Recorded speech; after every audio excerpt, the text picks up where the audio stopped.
એવા જે હોય ત્યાં તો વ્યવહારમાં સાવધાન રહેવું, ઢીબેડી નાખવા.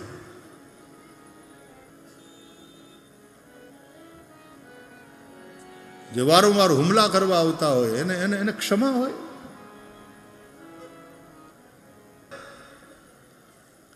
ઘણા બધાના દેખાવ એટલા બધા પ્રભાવક હોય, અંજાઈ જાય માણસ.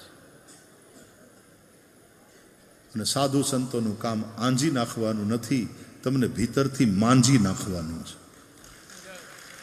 તમે ભીતરથી મંજાઈ જાઓ, તમારું અંતઃકરણ શુદ્ધ થઈ જાય.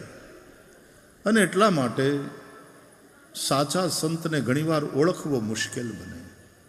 સંત અને ભગવંત એ પોતાની જાતને છુપાવે છે. કીર્તિ એના માટે પ્રતિષ્ઠા સુકરી વિષ્ઠા. સંતો પ્રતિષ્ઠાની પાછળ પાગલ બનીને દોડતા નથી, પણ ક્યારેક સંતોને ભગવાન પ્રસિદ્ધિ અપાવે છે. કારણ કે ભગવાન ઈચ્છે છે કે એનાથી પ્રેરિત થઈને અનેક લોકોનું જીવન બદલાય. બાકી સંતોને પ્રસિદ્ધિની ભૂખ ના હોય. એના માટે પ્રતિષ્ઠા એ સુકરી વિષ્ઠા છે. અને કીર્તિ જેવું કોઈ કેદખાનું નથી. હા વાલા, કીર્તિની વાહે ગાંડા ન થવાય. કીર્તિ તમારો પીછો કરે, પ્રસિદ્ધિ તમારો પીછો કરે, બરાબર, પણ પ્રસિદ્ધિ માટે થઈને પાગલ બનનારા લોકો એ અંતે પોતાના માટે એક જાળ ઊભું કરે છે, એક કેદ ઊભી કરે.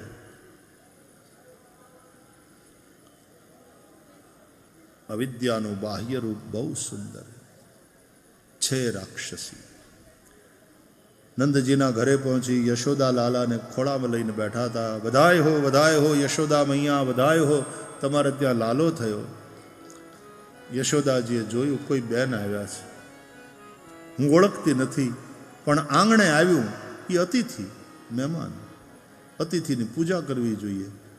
કે નહીં, એવો ખોળામાં હૂતો તો મૈયાના પૂતના ઉપર એક દ્રષ્ટિ કરી અને પછી માની સામે ટગર ટગર જોઈ અને જાણે કહેતા હોય કે માં, આ અતિથિને હું ઓળખું છું, આ અતિથિની પૂજા હું કરીશ, અને એવી પૂજા કરીશ કે આજે આ અતિથિની પુણ્યતિથિ નક્કી છે.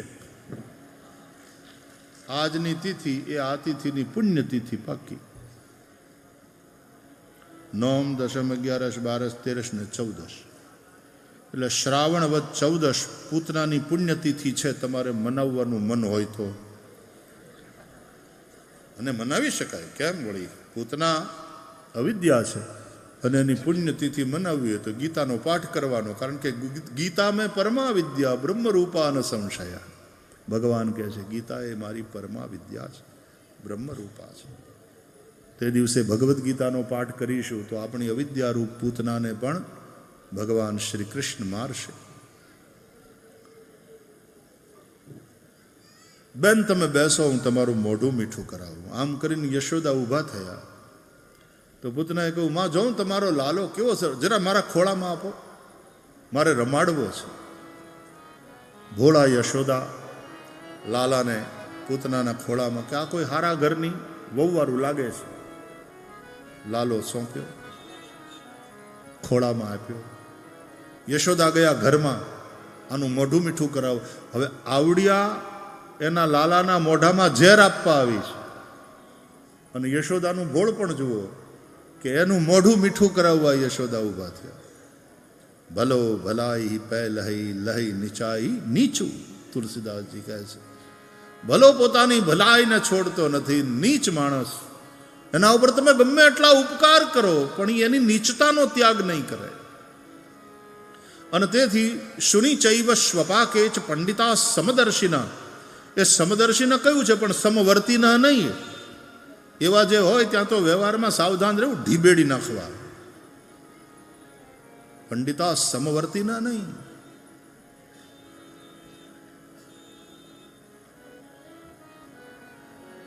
જે વારંવાર હુમલા કરવા આવતા હોય એને એને એને ક્ષમા હોય. એ તો અહિનામ અમૃતમ યથા. એ તો સર્પને અમૃત આપવા જેવું છે. હરપ અમર થઈ જાય તો દુનિયાને માટે એક ખતરો છે. ભગવાને જોયું, પૂતનાના ખોળામાં આવતાની સાથે ભગવાને આંખ બંધ કરી દીધી. વિબુધ્યતામ બાલક મારી કાગ્રહમ ચરાચરાત્મા સનિમીલિતે ક્ષણ. चराचर के आत्मा भगवान ने अपने नैन बंद कर लिए. भगवाने आंखों शा માટે બંધ કરી? બાલકૃષ્ણ પ્રભુએ એને લઈને સંતોએ અનેક અર્થો, અનેક ભાવો પ્રગટ કર્યા. એક તો પૂતના જોવા જેવી નહોતી એટલે આંખ બંધ કરી. એ ભલે ને સુંદરી સ્ત્રી બનીને આવી હોય, બહારથી ગમે એટલા મેકઅપના થથેડા કરીને આવી હોય, પણ અંદરથી રાક્ષસી છે. ભગવાન કાયાના સૌંદર્યને નહીં, કાળજાના સૌંદર્યને જુએ છે. શબરીની કાયા ભલે સુંદર નહોતી, પણ એનું કાળજું, એના હૈયાનો ભાવ એટલો સુંદર હતો કે ભગવાન શબરીને જોઈ અને એને ભામિની કહીને સંબોધે છે. બોલો, કહ રઘુપતિ સુન ભામિની બાતા, માનવ એક ભગતિ કર નાતા. ભામિની સોઈ અતિશય પ્રિય ભામિની મોરે, સકલ પ્રકાર ભગતિ દ્રઢ તોરે. એને ભામિની કહે છે, કારણ કે ભગવાન કાળજાના સૌંદર્યને જુએ છે, ભાવ સૌંદર્યને જુએ.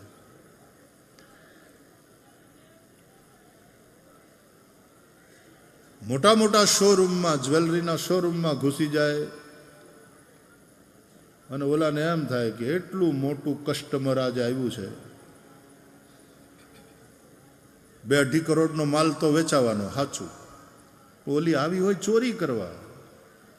એ ક્યારેક કેવી રીતે શેરવી લે ઓલાને ખબર. એ તો એટલા માટે સીસીટીવી કેમેરા મૂકવા પડે, પછી એટલે ખબર પડે. હારા હારા ઘરના લોકો 5 સ્ટાર હોટલમાં જાય, ત્યાંથી ચોરીને વહી આવે. હોટલનો સામાન એ ત્યાં વાપરવા માટે છે. એને એમ થાય કે આપણે પૈસા ખર્ચા છે ભાઈ, આના ઉપર આપણો અધિકાર. તો હોટલમાંથી ચોરીઓ કરીને આવતા રહે. ખરાબ આદત જેની પડી હોય ચોરીની, ભગવાનને નેત્ર બંધ કરી લીએ. અથવા તો ભગવાને એટલા માટે નેત્ર બંધ કર્યા કે આ આવી છે મને મારવા, પણ મરવાની થઈ છે, અને હું એને મારીશ ને એના પ્રાણ જ્યારે હરીશ ને પછી ચીસાચીસ કરશે ને, તરફડિયા નાખશે ને, એ આપણાથી જોયું નહીં જાય. એટલે આંખ બંધ કરીને મારીએ, એટલે દેખવું નહીં, દાજવું નહીં. માટે ચરાચર આત્મા સનિમીલિતે ક્ષણ, નેત્ર બંધ કર્યા. અથવા તો ભગવાને વિચાર કર્યો કે જન્મતાની સાથે ઝેર પીવાનો વારો આવ્યો. મારા પૃથ્વીના લોકો ગજબ છે, હવે શું કરવું? પીવું તો પડશે. અને કોઈ કડવી દવા આપણે પીવી જ પડે એમ હોય ત્યારે આંખ્યું બંધ કરીને પી લેતા હોઈએ છીએ. છોકરું કડવી દવા હોય ને પીવાની ના પાડે ને રોતું હોય તો માં એમ કે પીવી તો પડવાની, પીજા મારા દીકરા પીજા, એક ચોકલેટ આપીશ બસ પી લે.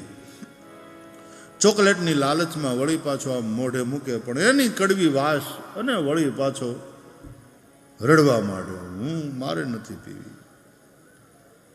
પછી માં ખીજાય, પીવી પડશે, નખરાબાજી બંધ, આંખ બંધ કરીને પી જા ને. એટલે ભગવાનને થયું કે આ ઝેર પીવું પડશે, ચાલો છૂટકો નથી, આંખ બંધ કરીને પી લો. માટે ચરાચર આત્મા સનિમીલિતે ક્ષણ. અથવા તો આચાર્યો કહે છે એટલા માટે ભગવાને આંખ બંધ કરી. ભગવાનને એમ થયું કે આ કોણ મારું નામ લઈને મરે, એની સદગતિ થઈ જતી હોય તો આ તો મારે હાથે મરવાની છે, મારી સામે મરવાની. આની સદગતિ પાકી. આ કયો જીવ છે કે મારે હાથે મરવા અને સદગતિ કરવા આવ્યો છે? આ કોણ હતી પૂર્વ જન્મમાં? એ યાદ કરવા માટે ભગવાને આંખ્યું બંધ કરી. આપણે કંઈક યાદ કરવું હોય ને તો આંખ્યું બંધ કરીને ઉભરું મને યાદ આવવા દે. ભગવાને આંખ્યું બંધ કરીને યાદ કર્યું તો યાદ આવ્યું કે આ તો બલિરાજાની દીકરી હતી ગયા જન્મમાં. હું વામન બનીને જ્યારે ગયો બલિરાજાને ત્યાં 3 ડગલા પૃથ્વી માગવા માટે, ત્યારે બલિની આ પુત્રી વામન ભગવાનને જોતા એને એમાં પુત્ર ભાવ થયો કે આ બટુક કેટલો સુંદર છે, આવો મારે દીકરો હોય તો. પણ પછી જ્યારે ભગવાન લેતી વખતે વામનમાંથી વિરાટ થયા બે ડગલામાં બલિનું, પૃથ્વીનું, સ્વર્ગનું બધું જ માપી લીધું, બધું જ લઈ લીધું. અને ત્રીજા ડગલા માટે બલિને પરેશાન કરવા લાગ્યા કે પદાની ત્રીણી દત્તાની. અસુરાધિપતિ તે 3 ડગલા પૃથ્વીનો સંકલ્પ કર્યો છે, આ માત્ર 2 ડગલા થયા, બતાવ ત્રીજું ડગલું ક્યાં મૂકું. ત્યારે બલિની પુત્રીને શત્રુભાવ થયો કે હું તો આને પુત્રવત સમજતી હતી, પણ આ તો મારા બાપને લૂંટવા આવ્યો છે. શત્રુભાવ થયો. એ બલિની પુત્રી પુત્રભાવ અને શત્રુભાવને લઈને મરી. એ પછીના જન્મે પૂતના થઈ. એટલે પુત્રભાવે સ્તનપાન કરાવી, ધવડાવવા આવી છે, પણ શત્રુભાવે દૂધ નહીં ઝેર પીવડાવી મારવા આવી છે. ભગવાને વિચાર કર્યો કોઈ પણ પ્રકારનો ભાવ પણ મારા વિશે, એટલે એની સદગતિ પાકી.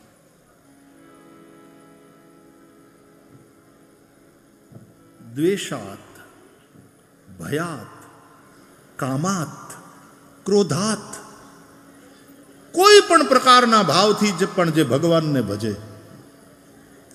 કૌંસમાં ભય હતો કૃષ્ણનો, શિશુપાળમાં દ્વેષ હતો કૃષ્ણ માટે, કુબજામાં કામ હતો કૃષ્ણ માટે. એમ કોઈ પણ પ્રકારનો ભાવ પણ ભગવાન માટે જ્યારે હોય છે ત્યારે જીવનો ભગવાન ઉદ્ધાર કરે છે.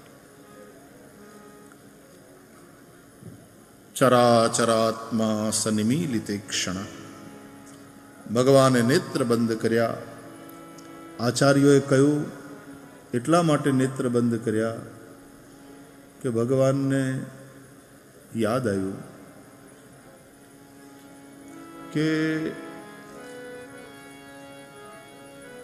આ મારે હાથે મરવાની એટલે એની સદગતિ તો પાકી. મરતી વખતે મારું નામ લઈને મરે એની સદગતિ જો પાકી હોય, જાસુ નામ મરત મુખ આવા તો અધમૌ મુક્તિ હોય શ્રુતિ ગાવા. તો મારે હાથે મરે એની સદગતિ તો પાકી, એમાં તો કોઈ સંશય નહીં.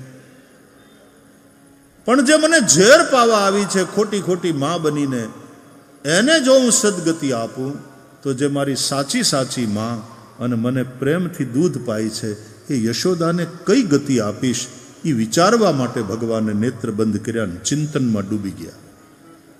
ચરાચરાત્મા સનિમીલિતે ક્ષણ. અથવા તો ભગવાને એટલા માટે આંખો બંધ કરી, યાદ આવ્યું કે આવું તો રામાયણમાં થયું હતું, રામાવતારમાં. ત્યારે શૂર્પણખા આ જ રીતે હતી રાક્ષસી અને સુંદરી સ્ત્રીનું રૂપ લઈને આવી હતી પંચવટીમાં. શૂર્પણખા રાવણ કે બહિની, દુષ્ટ હૃદય દારુણ જસ અહિની, પંચવટી સો ગઈ એક બારા. આ જ રીતે પંચવટી પહોંચી હતી. અને ભગવાન રામની પાસે જઈને એણે કહ્યું હતું કે તુમ સમ પુરુષ અને મો સમ નારી, યહ સંજોગ વિધિ રચા બિચારી. મને અનુરૂપ કોઈ પુરુષ ન મળ્યો, તાતે અબ લગી રહી હું કુંવારી, લેકિન મન માં ના કછ તુમ હી નિહારી. મારું પાણી ગ્રહણ કરો. એટલે ભગવાન રામે એ સમયે શૂર્પણખાને જવાબ આપ્યો હતો, પણ દ્રષ્ટિ નહોતી આપી. સીતહી ચિતઈ કહી પ્રભુ બાતા, કે અહઈ કુમાર મોર લઘુ ભ્રાતા. ભગવાને શૂર્પણખાને જવાબ આપ્યો, પણ ભગવાન રામે શૂર્પણખાને દ્રષ્ટિ ના આપી. દ્રષ્ટિ કોને આપી? પોતાની ડાબી બાજુમાં બેઠેલા સીતાજીને. તો કનૈયાલાલે વિચાર કર્યો, તો એ વખતે મારે શૂર્પણખાને દ્રષ્ટિ નહોતી આપી, તો મારા ડાબી બાજુમાં સીતાજી બેઠા હતા, એટલે મેં સીતાજીને દ્રષ્ટિ આપી. હવે આ વખતે મારે આ શૂર્પણખાને, આ પૂતનાને દ્રષ્ટિ આપવી નથી. તો દ્રષ્ટિ કોને આપું? હજી ડાબી બાજુમાં રાધાજી આવ્યા નથી. બાવા નંદબાવા ગયા છે મથુરા. માં યશોદા ઘરમાં ગયા પેંડાની થાળી લેવા, આ બાઈનું મોઢું મીઠું કરાવવાનું છે, પણ આ બાઈ દ્રષ્ટિ આપવા જેવી છે નહીં. શું કરવું? બોલે આંખ બંધ કરી લઉં. માટે ચરાચરાત્મા સનિમીલિતે ક્ષણ નેત્ર બંધ કરી લીધા. હજી તો ઘણા બધા અર્થો છે, લાઈન લાગી છે અલગ અલગ ભાવોની, પણ સમયાભાવે પછી આપણે પ્રણામ કરીએ. भगवान ने नेत्र बंद कर लिया. पूतना ने देखा आसपास कोई नहीं है. उसने अपना विष से युक्त थन बाल कृष्ण प्रभु के मुख में दे दिया. तस्मिन् स्तनम दुर्जर वीर्य मुल्बणम घोरांकमादाय शिशोर ददावथ गाढ़म कराभ्याम भगवान प्रपीड्य तत् प्राणै समम रोष समन्वितो पिबत. भगवान रोष पूर्वक प्राण समेत उसके थन को पीने लगे. आ रोष समन्वितो पिबत जे लख्યું છે ને ભાગવતમાં, એને લઈને આચાર્યોએ અર્થ કર્યો કે રૂકો રૂકો રૂકો, रोष समन्वितो पिबत ऐसा लिखा है. मतलब ये कि रोष के देव है रुद्र. रुद्र रोष के देव है. ब्रह्मा जी ने रोष किया तब भ्रुकुटी से रुद्र प्रकट हुए हैं. तो इसलिए रुद्रदेव शिव जी यहां पर आ गए. जैसे कह रहे हो लाला, अरे रुको रुको रुको रुको लाला रुको. आ बाल स्वरूप है ने भगवान शिवजीનું ગમતું સ્વરૂપ છે.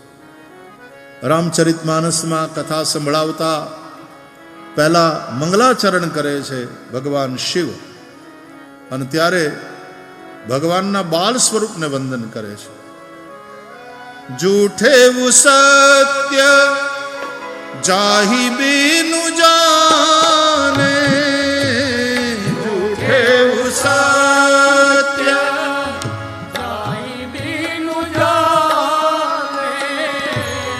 जिमि भुजंग बिनु रजु पहिचाने.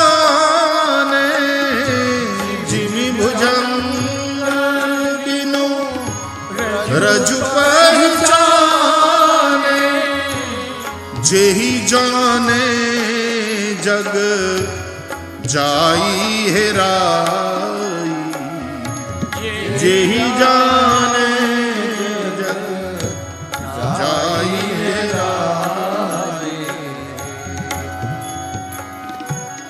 बंधव बाल रूप सोई राम.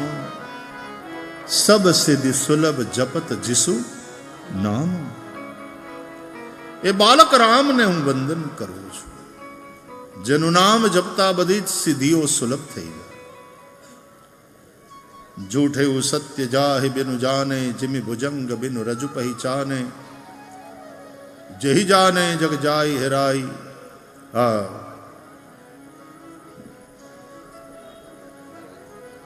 જેના જાણ્યા પછી આ જગત રહેતું નથી, આ સંસાર રહેતો નથી. શંકરાચાર્યજી કહે છે જ્ઞાતે તત્વે કહ સંસાર. એ બાલ રામને હું વંદન કરું છું. શિવજીનું ઇષ્ટ સ્વરૂપ, ગમતું સ્વરૂપ બાલ સ્વરૂપ છે. અને તેથી બાલકૃષ્ણ એ જ્યારે પૂતનાનું સ્તન મોઢામાં લઈને પીવા જાય, ત્યાં રોષના દેવતા રુદ્ર ત્યાં આવી ગયો. रुको रुको रुको कन्हैया लाल रुको, ये जहर चुपड़ करके आई है और जहर पीने का अभ्यास मेरा है, मुझे है. इसलिए रोष समन्वित यानी रोष के देव रुद्र को साथ रख करके भगवान ने पूतना के थन को पिया. तो क्या हुआ? बोले पूतना के प्राणों को तो श्री कृष्ण ने पी लिया और पूतना के विष को महादेव ने पी लिया, क्योंकि उनको अभ्यास है. आवो पण अर्थ आचार्योए कर्यो छे. भगवाने पूतनाना प्राण ने हर्या. प्राण खेंचावा लाग्या. पूतना अति कष्ट थी सा मुंच मुंचालमिति प्रभाषिणी निष्पीड्यमाना खिल जीव. मुंच माम चिल्लाने लगी. राक्षसी अपने रूप में प्रकट हो गई. वो जो सुंदरी स्त्री का भेष बनाया था छूट गया। मुंचमाम अर्थ तो एवो थाय મને છોડી દે પણ બીજા અર્થમાં મુંચમામ એટલે મને મુક્ત કર, એનો મતલબ ભવબંધનથી મુક્ત કર, 84ના ચક્કરથી મુક્ત કર. અને ભગવાને એના બોલવાનો અર્થ એવો પોઝિટિવ લઈને ખરેખર પૂતનાને 84ના ચક્કરમાંથી મુક્ત કરી દીધી, એટલે કે પૂતનાનો મોક્ષ થયો.